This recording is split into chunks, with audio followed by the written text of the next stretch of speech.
მოგესალმებით, მე ვარ მარინა გელანტია სოხუმიდან, ამჟამად ჩაჩავას კლინიკის გენერალური დირექტორი. დაბადებული სენაკში და ქალაქ სენაკის საპატიო მოქალაქე. რაც დრო გადის, უფრო მეტად ვწმუნდები, რომ პროფესიის არჩევაში არ შემცდარ ვარ. თუმცა სკოლის პერიოდში სპეციალისტები გარკვეულ წარმატებებს მიწინასწარმეტყველებდნენ ხელოვნების დარგში, თუმცა ოჯახში ექიმების სიმრავლემ სხვადასხვა პროფილის ექიმების გავლენა ალბათ უფრო ძლიერი აღმოჩნდა და ჩემი მომავალი განაპირობა. დავამთავრე სამედიცინო ინსტიტუტი. ეს ხომ ექიმობა ღვთისგანკურთხეული პროფესია, რომლის პირველი ნაბიჯები გადავდგე აფხაზეთში, სადაც ქართველი და აფხაზი მედიკოსები ერთად ვიბრძოდით სიცოცხლის გადასარჩენად, ერთად ვზეიმობდით გადარჩენით გამოწვეულ სიხარულს და ერთი ტკივილი გვადარდებდა.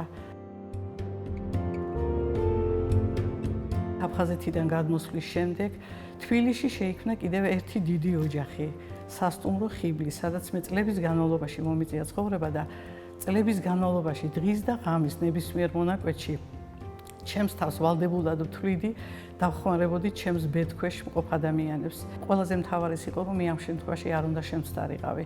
არ უნდა შემცდარიყავი მათი მკურნალობის პროცესში. ეს იყო რაღაც არაორდინალური სიტუაცია, სადაც მე მიხდებოდა სამედიცინო მოღვაწეობა ჩემს დიდ ოჯახში, სასტუმრო ხიბლში. ამის შემდეგ ულტუშაურის კლინიკაში წლების განმავლობაში უფრო მეტად მომეცა საშუალება არა მარტო თბილისში მცხოვრები, არამედ საქართველოს სხვადასხვა კუთხიდან ჩამოსული პაციენტებისთვის მეპატრონა ამ სიტყვის პირდაპირი მნიშვნელობით და რა თქმა უნდა, მათ შორის მოიაზრება დევნილი პაციენტები, რომლებიც ჩემთვის დღესაც განსაკუთრებულ კატეგორიას წარმოადგენს. ზოგადად ქართულ-აფხაზური მოლაპარაკებების ფორმალური სახე მიეცა გარკვეული პერიოდის შემდეგ ამ მოლაპარაკებებს და საჭირო გახდა დიალოგის რაღაც გარკვეული ალტერნატივის ძებნა და სწორედ ასეთ ალტერნატიულ საკითხად მიმაჩნია აფხაზეთის ტერიტორიაზე მცხოვრებ პაციენტებთან და მათ ახლობლებთან შეხვედრა. ისინი ჩამოდიან სამკურნალოდ, მოვლილი აქვთ სხვადასხვა ქალაქების სამედიცინო დაწესებულებები და რა კი ვერ მიაღწიეს რაღაც სასურველ შედეგს, იმედით ჩამოვიდნენ თბილისში.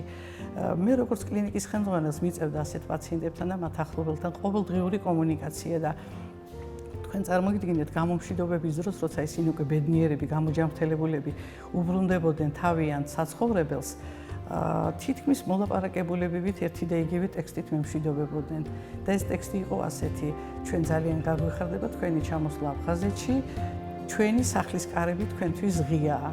იცით რა, ხანდახან ამ სიტყვების შემდეგ ჩემი სახლი მახსენდებოდა, ჩემი სახლის კარები მახსენდებოდა, რომელიც სამწუხაროდ ჩემთვის დღეს ჩაკეტილია, მაგრამ მაინც ვიტოვებ იმედს, რომ ქართველი და აფხაზი მედიკოსები ერთად შევძლებთ ჩვენი პაციენტებისთვის ყურადღების მიქცევას, ერთად შევძლებთ ჩავებათ სამშვიდობო პროგრამაში საბოლოო გამარჯვებამდე, იმიტომ რომ ექიმობა საზღვარი არ აქვს.